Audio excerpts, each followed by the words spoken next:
Welcome, everyone, to Mythstorie, a podcast about myths and history. I am one of your hosts, Bryant, with my permanent guest, Cammy. Hey, Cammy. Hey, Bryant. How are you? I'm fantastic, Cammy. I felt like I should have had a black sheet or been out of frame and then jumped in to surprise you in the art of the Shinobi, as we are discussing today on Mythstorie, right? Ninjas? Yes. Yes, we're talking about ninjas. Yeah, Mythstorie. We talked about pirates a couple weeks ago.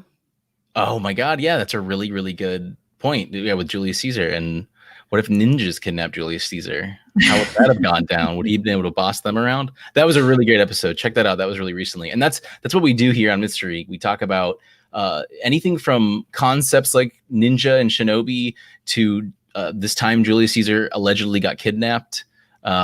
All sorts of different myths and legends. We're going to give you a story, and then we're going to talk about it. And ninjas is really fun. Shinobi, ninjas, whatever you call them. This is a really fun topic for me because I was born in 92.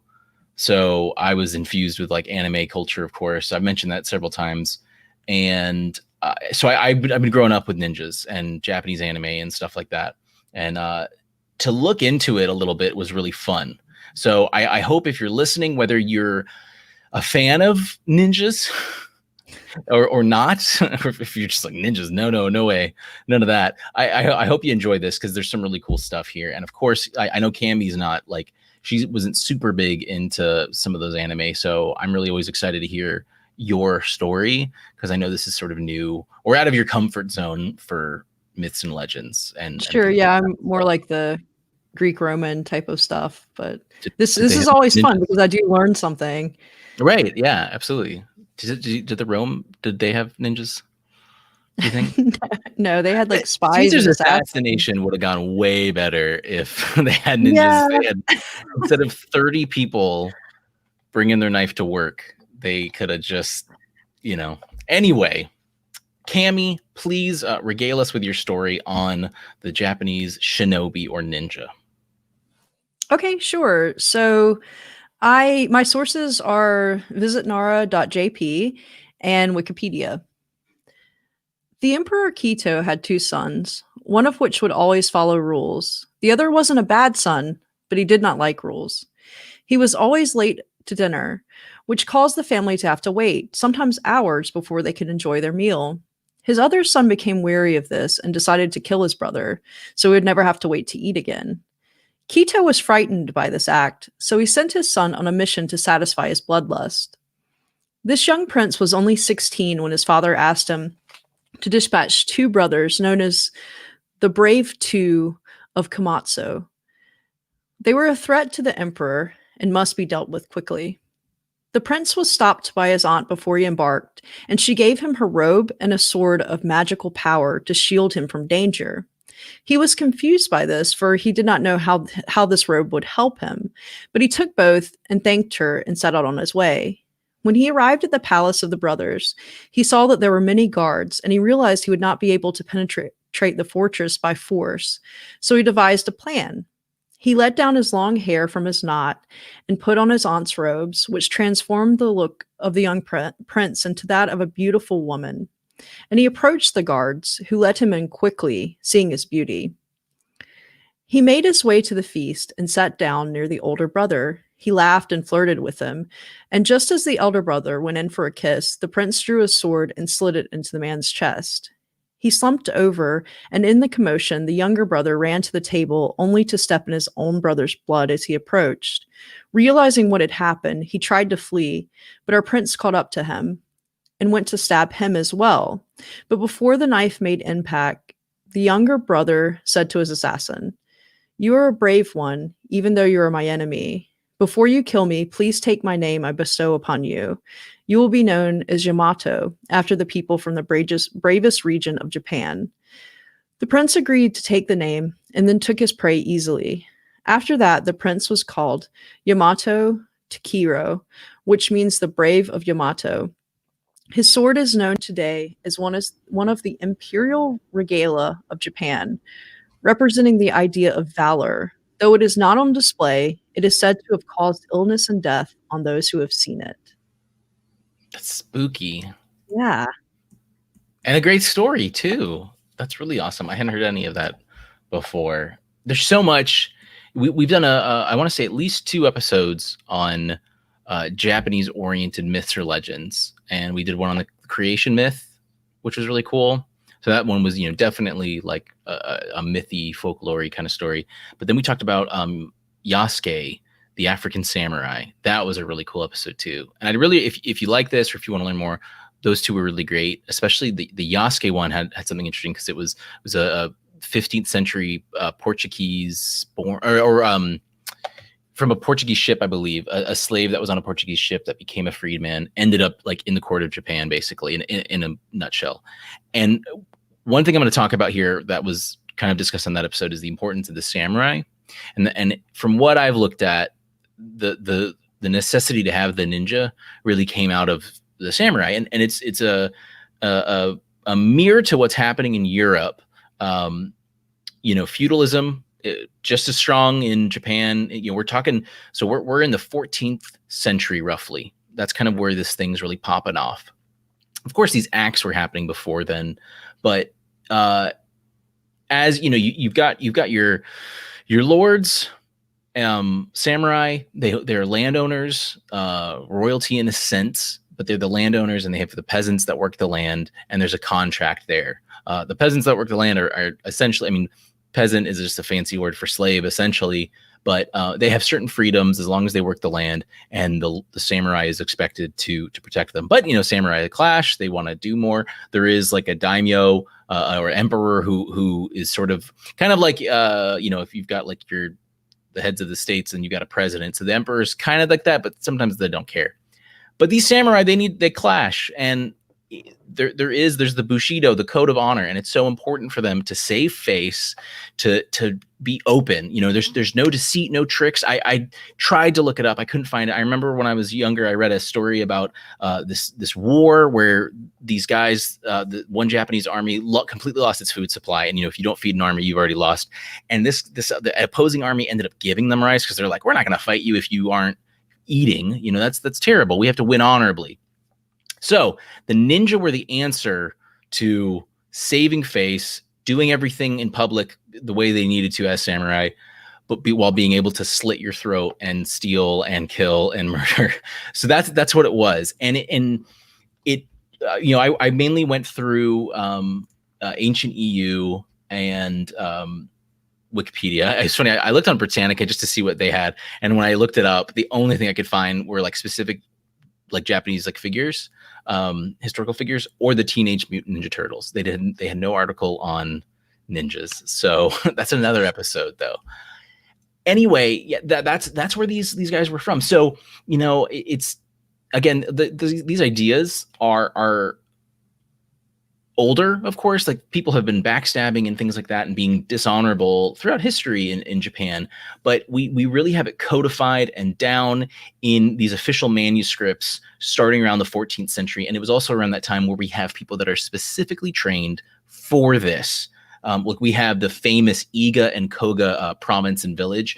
These were areas that are around that were one of them or both of them was like in the mountains, so they're kind of secluded. And in this area, they specifically trained people using mainly Chinese military philosophy books like Sun Tzu's The Art of War, which if you're not familiar, Japan has a script that's like based off of Chinese characters. And it's very much like the relationship between the European languages or even like English and other languages where we borrow a lot and things like that.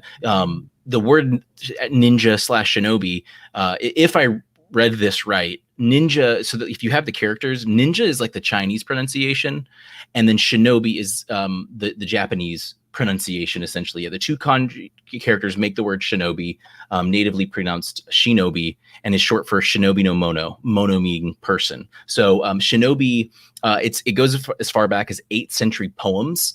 The connotation in the word is to steal, hide, or forbear. So it's like steal, hide, person who does these things, who steals or hides. So if you kind of feel me, and the idea is that around World War II, with American involvement in the Pacific in East, the word ninja came up, and I guess essentially kind of allied with the to liberate the Chinese and things like that. Then so maybe the word was brought, and it was the Chinese pronunciation which what got famous and things like that. For ninja specifically, they essentially kind of drop out in the 17th or the late 17th century, 18th century. But then, 17th century reunification was the undoing for the need of the ninja, because it was united. You didn't have these squabbling guys anymore, so you just didn't need to have the spies. You were unified. Japan was unified. But in the Meiji Restoration period of 1868, the industrialization, the powerhouse of the empire, it brought them back in legendary folklore sense. That's when we start getting stories of these historical figures from recent past. And like one of my favorite ones, he's been in a ton of video games that I've played. Hanzo Hattori was this famous guy, a real person.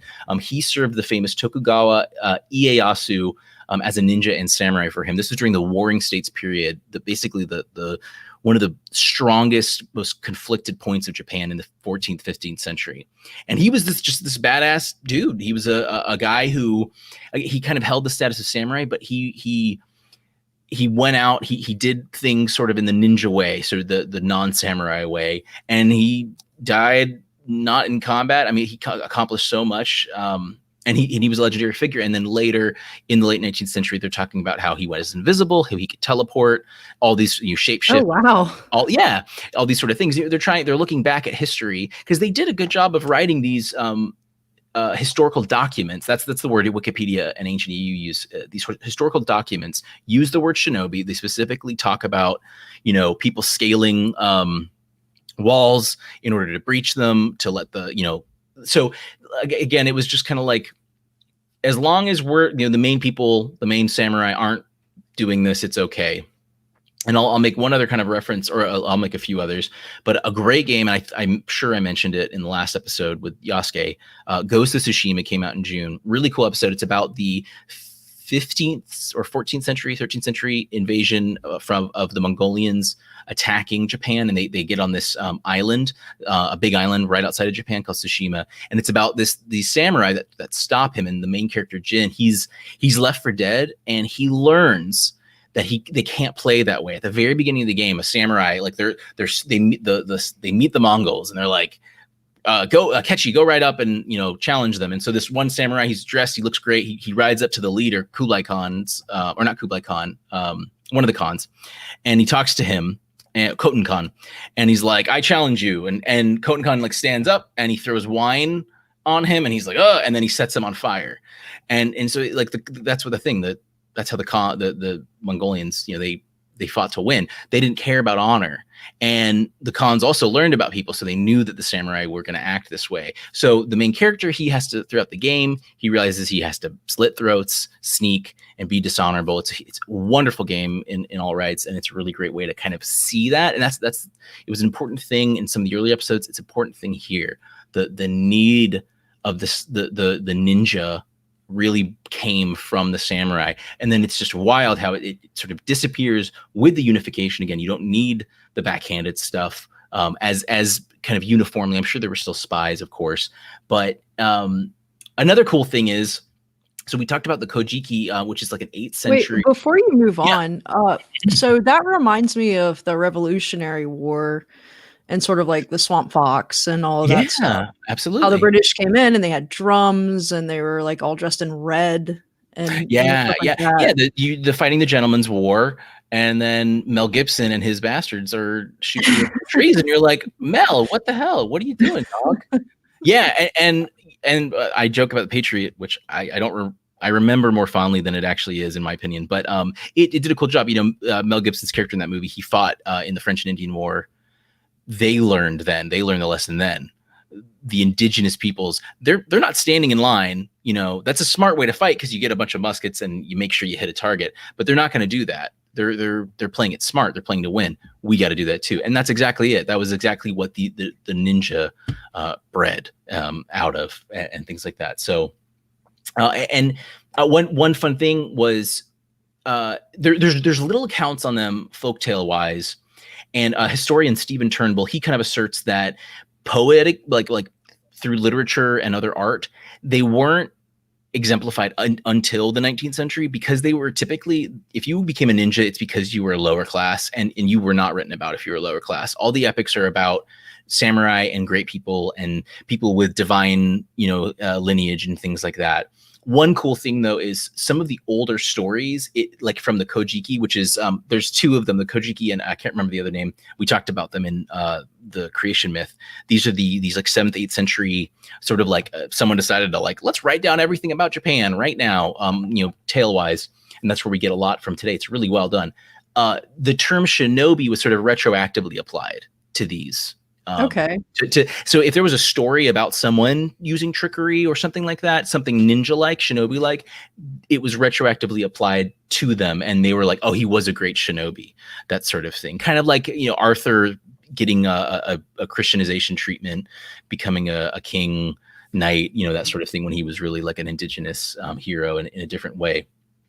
So, yeah, I really liked looking into this. It's wild. It's obviously blown up.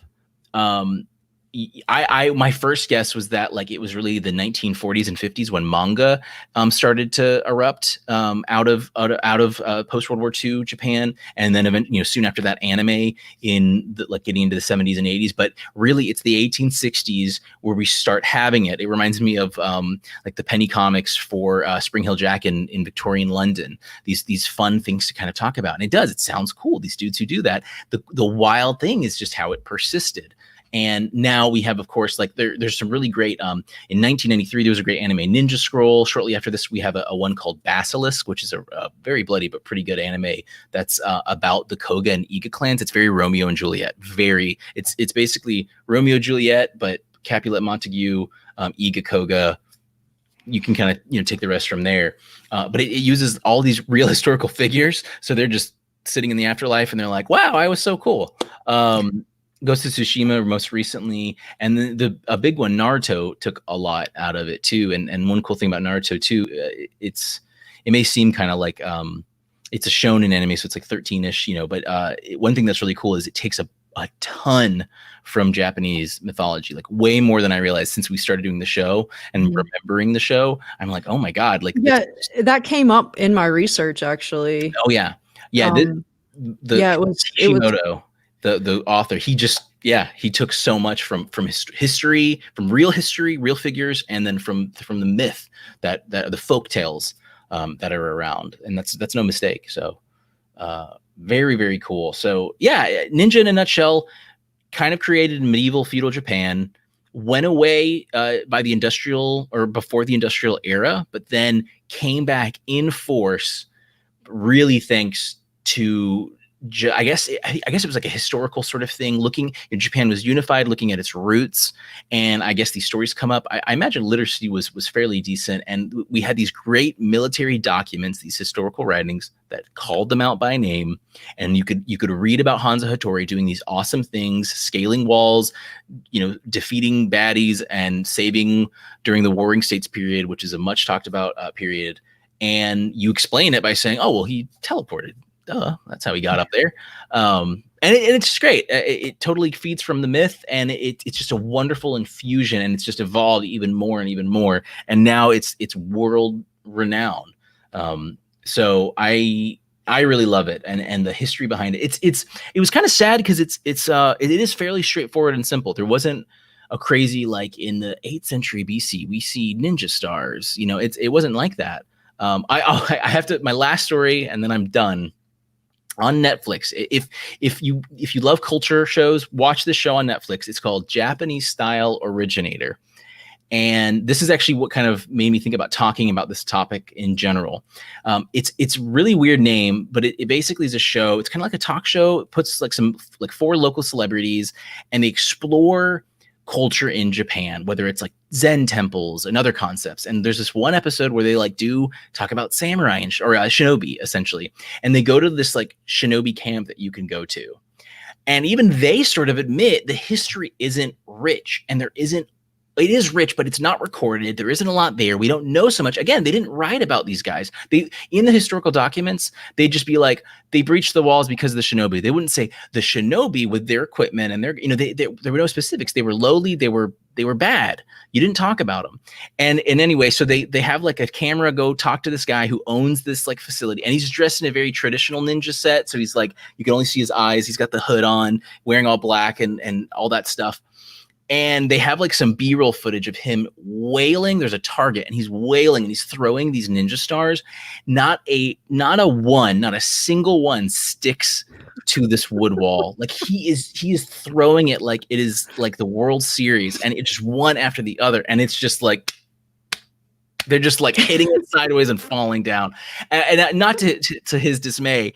And he was an older guy, maybe 50 or something like that. It was just. I love the culture's there. It's rich. The stories are great. There's a ton of history and myth, and it's wonderful. But it made me laugh, but it just showed me, even in sort of a native aspect, the ninja, the depth of them isn't. It's only as big as your imagination, and thankfully, people had a big imagination to make these wonderful shows and anime and manga and all that stuff. So that's the ninja. That's the Shinobi. In a nutshell. Cammy, thanks so much for your story. I really appreciate it. I hope you enjoyed this. Yeah. So everyone, I hope you enjoyed listening. Let us know if you have anything to add. Remember, you can always hit us up at mythstorie@gmail.com. We've also got our Threadless store, threadless.mythstorie.com. Twitter and Facebook are great ways to get in touch with us. Yeah, I think that's it, right? I think so, yeah. Awesome. Well, everyone, we will see you next time. Oh. Ninjas.